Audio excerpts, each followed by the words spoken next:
샬롬, 일론 머스크 6번째.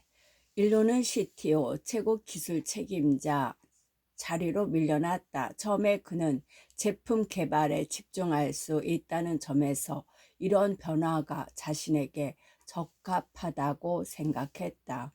하지만 그는 교훈을 얻었다. 반드시 내가 CEO가 되어야 한다고 생각하진 않았어요. 하지만 곧 CEO가 아니면 진정한 최고 기술 책임자도 최고 제품 책임자도 될 수 없다는 사실을 체득했지요.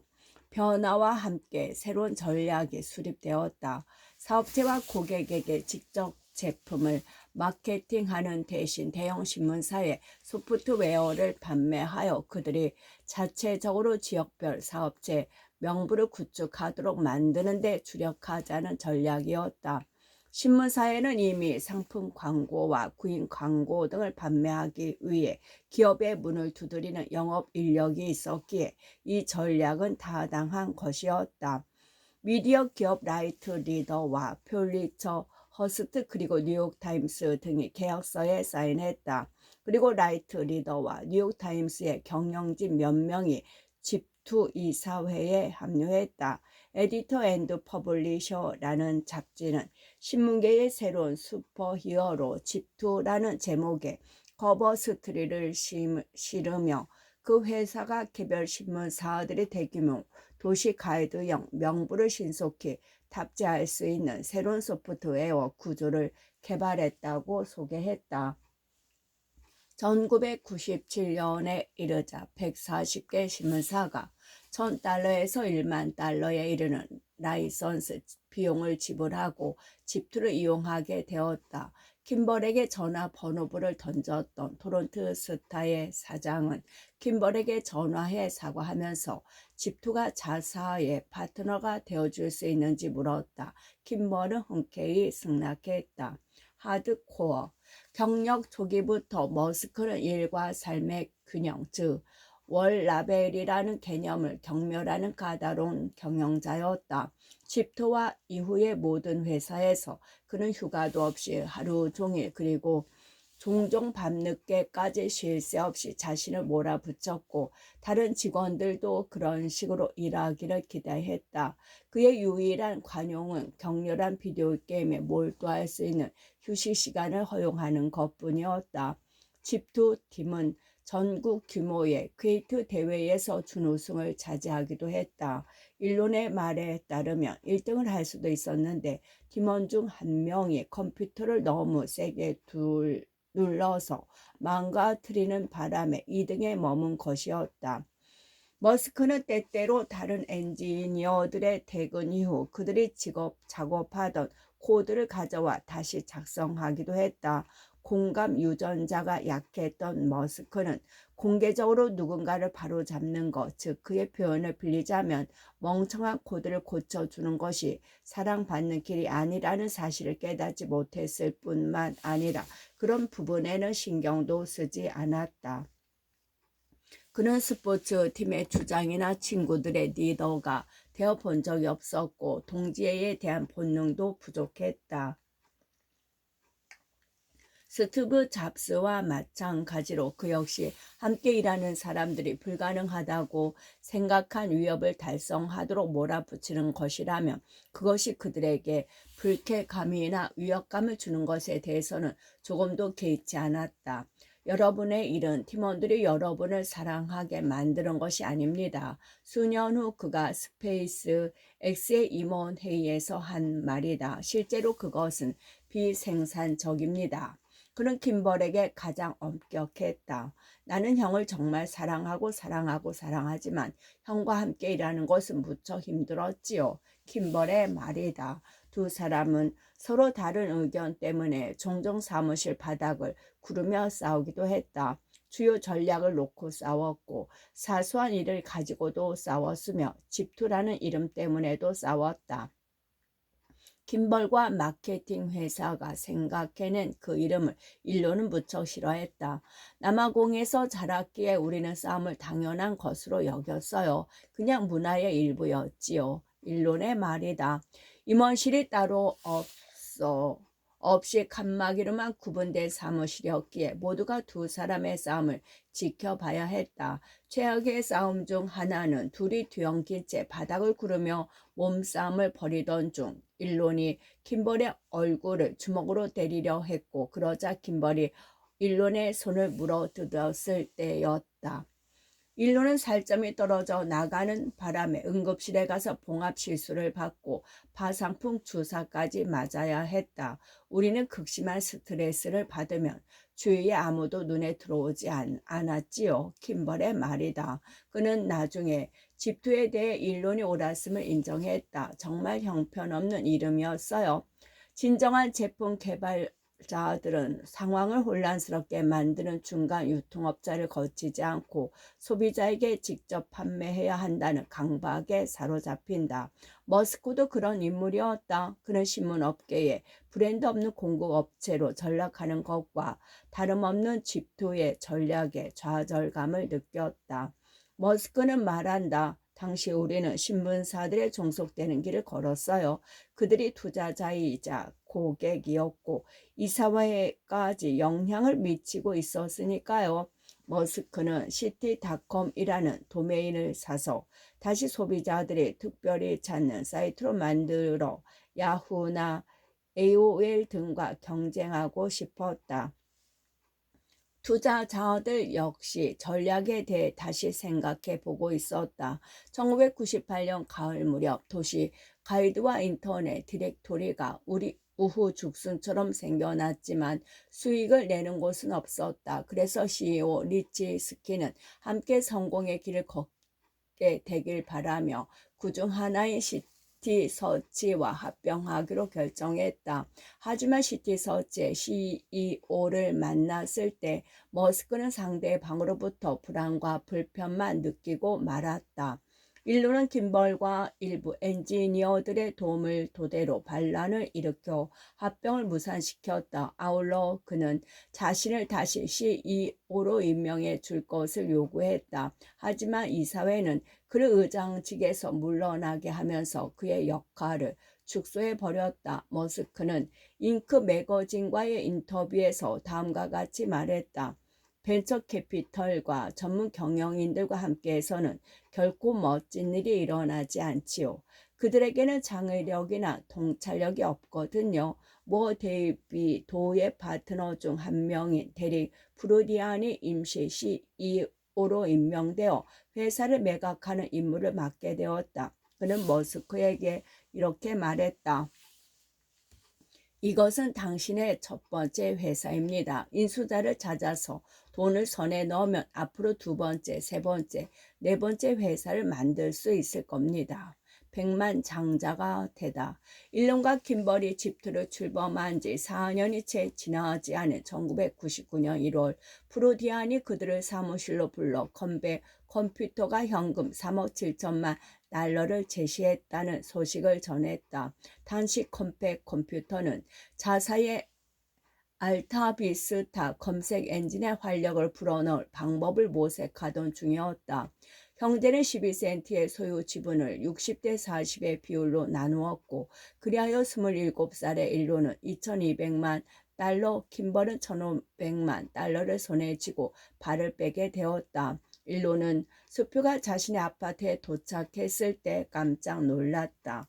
은행 계좌 잔고가 5,000달러에서 2200만 5,000달러로 불어났으니 말이에요. 일론의 말이다. 머스크 형제는 수익금 가운데서 아버지에게 30만 달러를, 어머니에게 100만 달러를 드렸다. 일론은 50평짜리 콘도를 구입하고 당시 가장 빠른 양산차인 맥라렌 F1 스포츠카를 100만 달러에 구입하는 등 나름대로 궁극의 사치를 부렸다. 그는 그의 집에서 차가 배달되는 모습을 촬영하게 해달라는 CNN의 요청을 받아들였다. 불과 3년 전만 해도 YMCA에서 샤워를 하고 사무실 바닥에서 잠을 자던 제가 이제 100만 달러짜리 차를 갖게 되었습니다. 머스크는 트럭에서 차가 내려지는 동안 이렇게 말한 후 거리를 이리저리 껑충껑충 뛰어다녔다. 충동적으로 자신의 욕구를 분출한 이후 그는 새롭게 발견한 자신의 부에 대한 취향을 경솔하게 과시하는 것이 꼴사나운 짓임을 깨달았다. 어떤 사람들은 이 차를 구입한 것을 보고 건방진 제국주의자의 전형적인 행동 방식으로 해석할 수도 있습니다.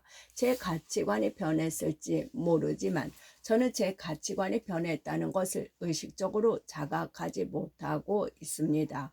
과연 그가 변한 걸까? 새롭게 얻은 부로 그는 자신의 욕망과 충동에 거의 제약을 받지 않게 되었지만 그런 상황은 항상 보기 좋은 것은 아니었다. 하지만 그의 진지하고 사명감 넘치는 강렬함은 조금도 변함이 없었다. 작가 마이클 그로스는 실리콘밸리에서 티나 브라운의 번지르르한 잡지인 도크의 새로 부자가 된 테크노 브라즈 로브라, 즉 기술 열풍을 타고 벼락 부자가 된 젊은 리더들에 대한 기사를 쓰고 있었다.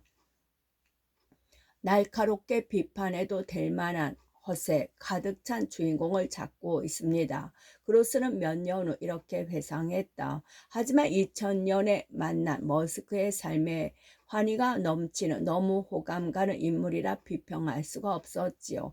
그는 지금도 마찬가지로 주변의 기대에 대해 무관심하고 무심했지만 편하고 개방적이며 매력적이고 재미난 인물이었어요. 친구 없이 자란 아이에게 명성은 유혹 그 자체로 다가왔다. 롤링스톤즈의 표지를 장식하고 싶습니다. 그가 CNN에 한 말이다. 하지만 그는 부와의 갈등도 제대로 인식하고 있었다. 그는 계속해서 이렇게 말했다. 마하마의 섬 중 하나를 사서 제 개인 영지로 만들 수도 있지만 저는 새로운 회사를 설립하고 키우는데 더 관심이 많습니다. 상금을 다 쓰지 않고 거의 전부 새로운 게임에 다시 투자할 생각입니다. 11장 저스틴과의 만남. 펠로엘토 1990년대 로맨스 드라마. 머스크는 100만 달러짜리 맥라렌의 운전석에 편안히 자리 잡으며 그 장면을 촬영하는 CNN 기자에게 이렇게 말했다. 진정한 보상은 회사를 만들었다는 만족감입니다. 그 순간 그의 여자친구인 아름답고 호리호리한 젊은 여성이 팔로 그를 감싸 안았다. 맞아요, 맞아요. 하지만 차도 만족스럽죠. 그녀가 속삭였다. 그렇지. 솔직해지자고. 머스크는 다소 당황스러운 듯 아래를 내려다보며 휴대전화의 메시지를 확인했다. 그녀의 이름은 저스틴 윌슨이었지만 퀸스 대학교에서 일론을 처음 만났을 때에는 제니퍼라는 보다 평범한 이름을 사용하고 있었다. 머스크와 마찬가지로 어릴 적부터 책벌레였지만 공상과학 소설보다는 다크 판타지 소설을 좋아했다. 제니퍼는 토론토 북동쪽의 작은 강가 마을에서 성장하면서 작가가 되기를 꿈꿨다.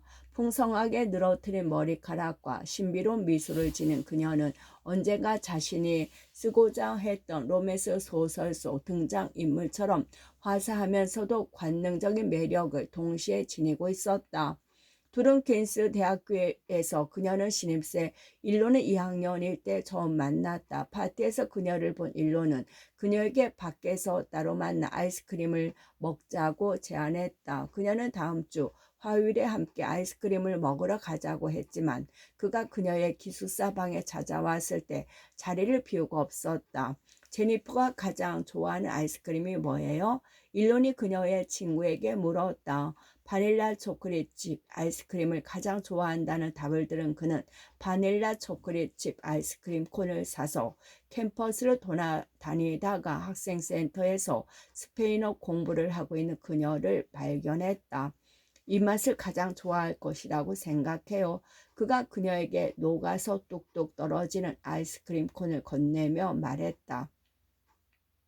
그는 거절을 받아들인 사람이 아니에요. 그녀의 말이다.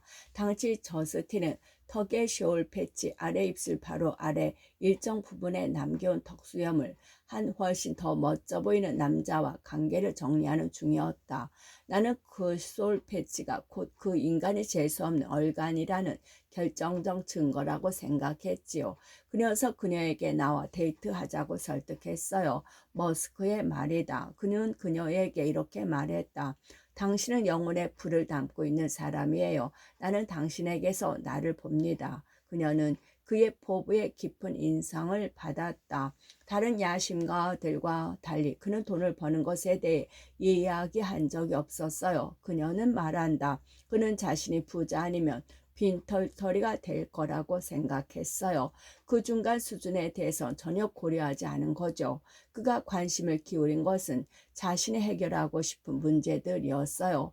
데이트 승낙을 얻어내는 것이든 전기 자동차를 만드는 것이든 원하는 바를 이루고자 하는 그의 불굴의 의지가 그녀를 매료시켰다.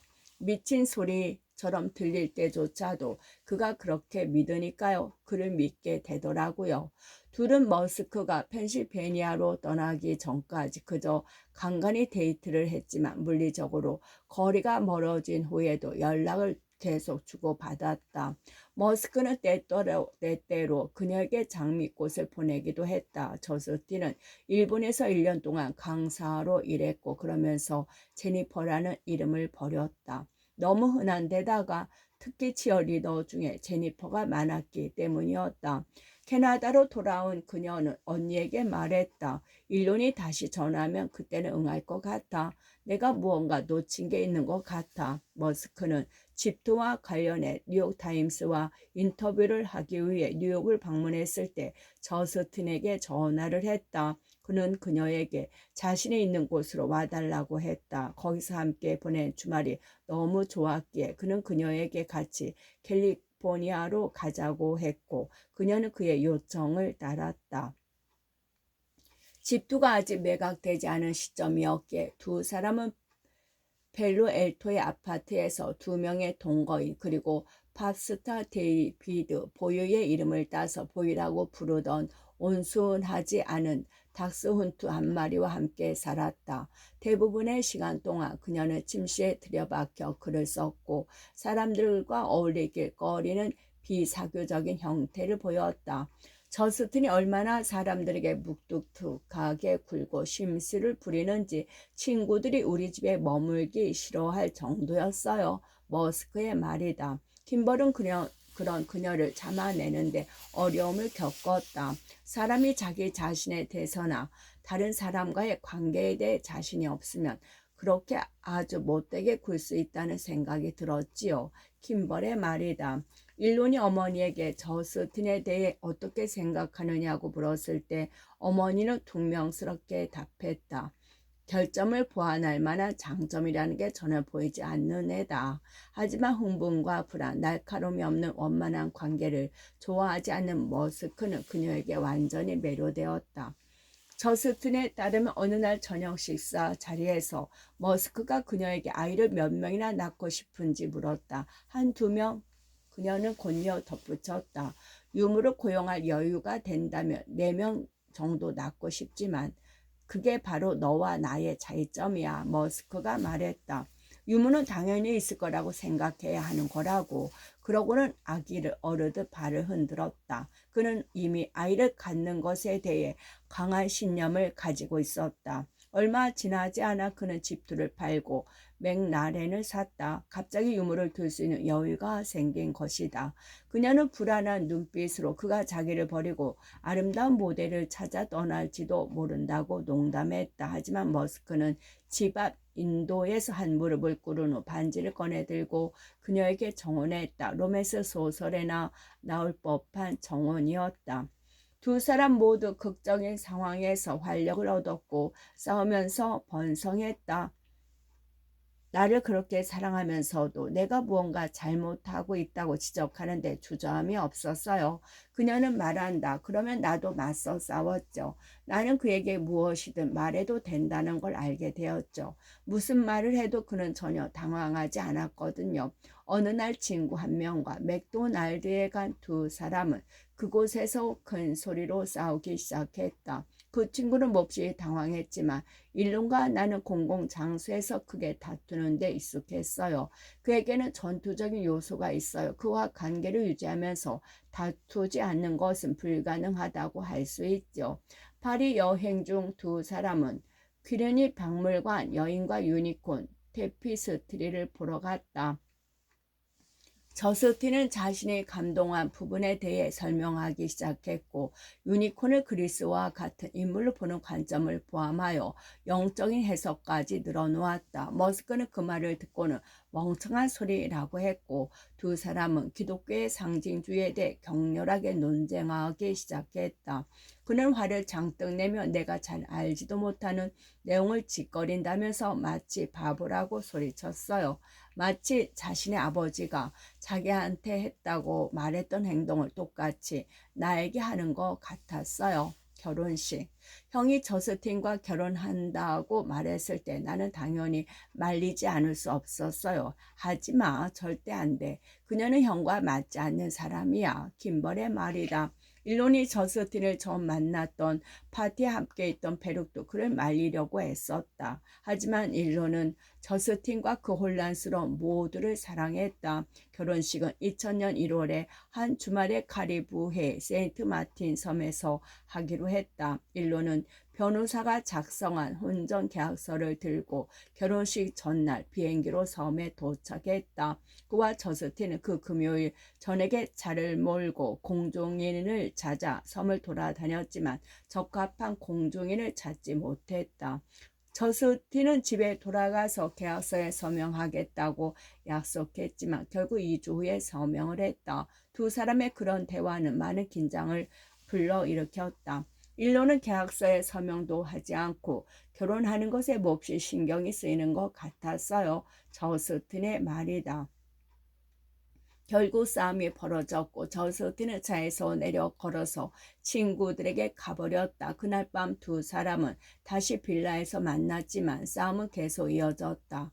개방형 빌라여서 우리 모두 두 사람이 싸우는 소리를 들을 수 있었어요. 뭘 어떻게 해야 할지 몰랐지요. 페룩의 말이다. 그러다 어느 순간 일론이 성큼성큼 걸어나와 어머니에게 결혼식이 취소되었다고 말했다. 어머니는 안심했다. 그래, 이제 네가 비참해질 일은 없을 거다. 어머니가 그에게 말했다. 하지만 그는 곧 마음을 바꾸고 저스틴에게 돌아갔다.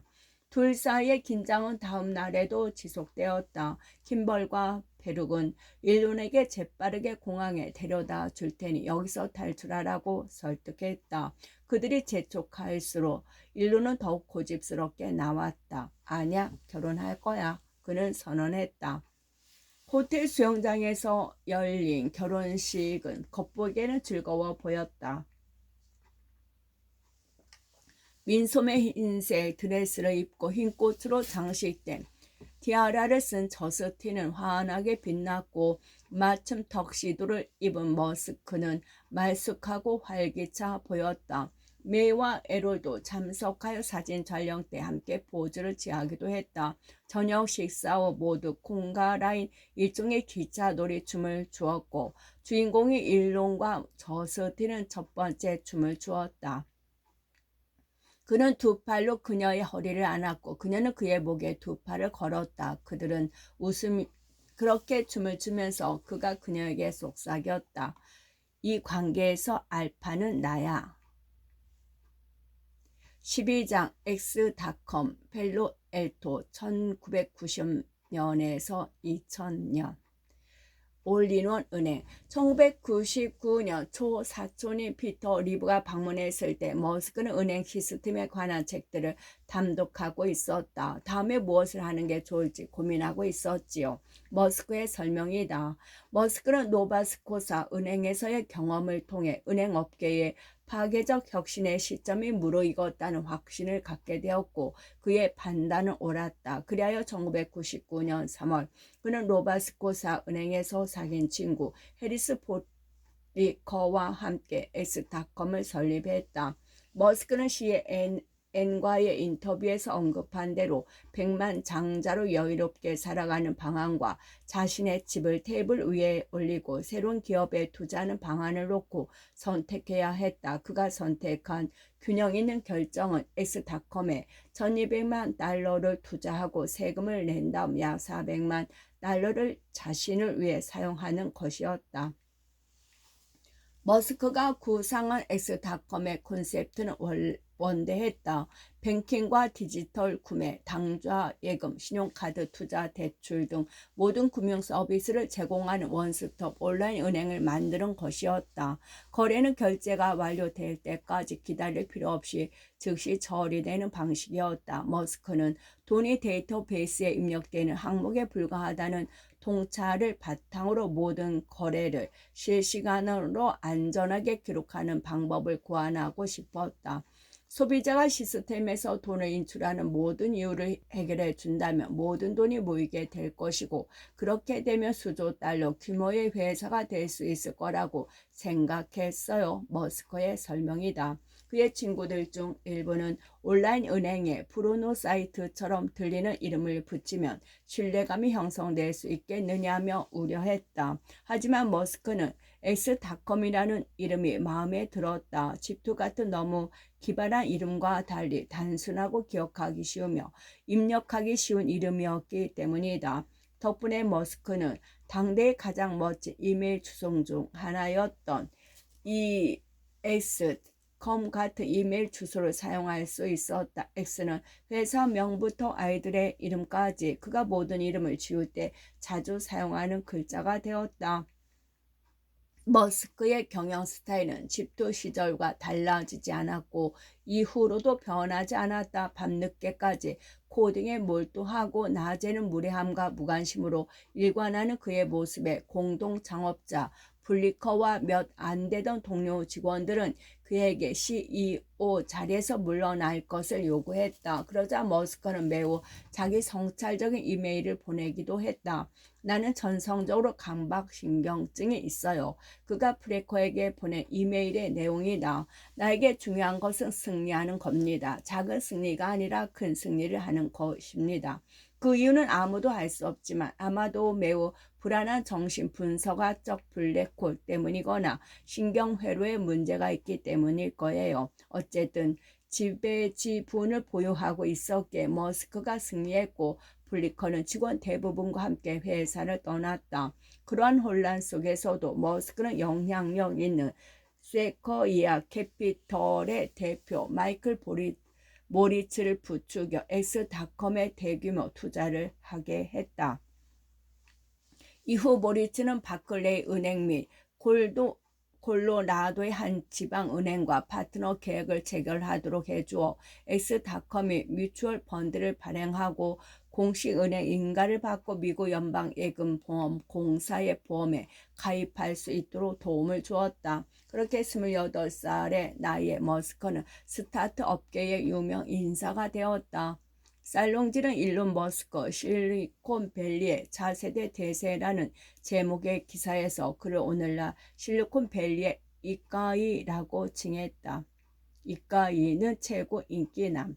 당시 머스크의 경영 전술 중 하나는 미쳤다고 할 만큼 촉박한 마감 기한을 정하고 이를 지키도록 동료들을 몰아붙이는 것이었다. 1999년 가을 그는 추수감사절 주말에 X닷컴을 대중에 공개하겠다고 발표했다. 이 미친 마감 기한에 발표를 놓고 한 엔지니어는 이기적인 행동이라고 말했다. 이후 추수감사절까지 몇 주 동안 머스크는 매일 본인은 물론이고 주변 사람들도 불안하게 만드는 초조한 광기에 사로잡힌 채 사무실을 배회하고 밤에는 대개 퇴근하지 않고 책상 밑에서 잠을 잤다. 그의 이런 행동은 추수감사절 당일까지 이어졌다. 추수감사절 새벽 2시에 퇴근한 엔지니어 중 한 명은 오전 11시에 다시 회사로 와 달라는 머스크의 전화를 받았다. 다른 엔지니어가 밤새 일한 탓에 더 이상 추진력을 완전하게 발휘하지 못하고 있어요 라고 했다. 그의 이런 행동은 극적인 효과와 분노를 불러일으켰지만 성공도 가져왔다. 그 주말에 제품이 출시되자 모든 임직원이 근처 ATM으로 몰려가 머스크가 X닷컴에 직불 카드를 기계에 넣는 장면을 지켜봤다. 짜르륵 소리에 이어 현금이 밀려 나왔고 팀원들은 축하 파티를 열었다. 머스크가 경험이 있는 사람의 주의를 받을 필요가 있다고 생각한 모리츠는 그를 설득해서 다음 달에 CEO에서 물러나 인투이트의 대표를 역임한 빌 해리스에게 CEO를 맡기게 했다. 그렇게 집회에서 벌어진 일이 반복되었고 머스크는 최고 제품 책임자 CPO 겸 이사회 의장으로 남은 채 광적인 격렬함을 유지했다. 어느 날 투자자와의 미팅이 끝나자 머스크는 자신의 오락실용 비디오 게임을 설치해 놓은 카페테리아로 내려갔다. 우리 몇 명이 거기서 머스크와 함께 스트리트 파이터 게임을 했는데 그는 정말 땀이 뻘뻘 나도록 열심히 하더군요. 에너지와 강렬함에 똘똘 뭉친 사람임을 알 수 있었어요. 회사의 CFO, 최고 재무 책임자였던 롤로프 보타의 기억이다. 머스크는 친구를 가입시키는 사용자에게 포상금을 지급하는 등 바이럴 마케팅 기법을 개발했으며 S닷컴은 온라인 은행이자 소셜 네트워크로 발전시키겠다는 비전을 품었다. 스티브 잡스와 마찬가지로 그 역시 유저 인터페이스 화면을 디자인할 때 열정적으로 단순함을 추구했다. 계좌를 개설하기 위해 키를 누르는 횟수를 최소화하기 위해 유저 인터페이스를 개선했지요. 그의 말이다. 기존에는 사회보장 번호와 집 주소를 입력하는 긴 양식을 작성해야 했다. 그게 왜 필요하죠? 머스크가 계속 물었다. 삭제, 사소하지만 중요한 형식 중 하나는 고객이 사용자의 이름을 입력할 필요 없이 이메일 주소로 로그인할 수 있게 했다는 점이다. 성장의 원동력 중 하나는 별거 아니라고 생각했던 이메일로 송금할 수 있는 기능이었다. 이 기능은 특히 낯선 이에게 구매 대금을 쉽게 지불할 수 있는 방법을 찾는 이메일과 같은 많은 경매 사이트에서 큰 인기를 끌었다. 합병 협상. 신규 가입 고객의 이름을 모니터링 하던 중 머스크는 이름 하나에 시선이 머물렀다. 바로 파터 틸이었다. 그는 S닷컴과 같은 건물에 있다가 지금은 거리 아래쪽으로 사무실에 옮긴 컨비니티라는 회사의 창업자 중 한 명이었다. 틸과 그의 주요 공동 창업자 맥스 레부치는 모두 머스크만큼이나 열정적이었지만 비교적 절제된 태도를 견지하는 사람들이었다. S닷컴과 마찬가지로 컨피니티도 개인 간 결제 서비스를 제공했는데 컨피니티의 시스템은 페이팔이라고 불렸다.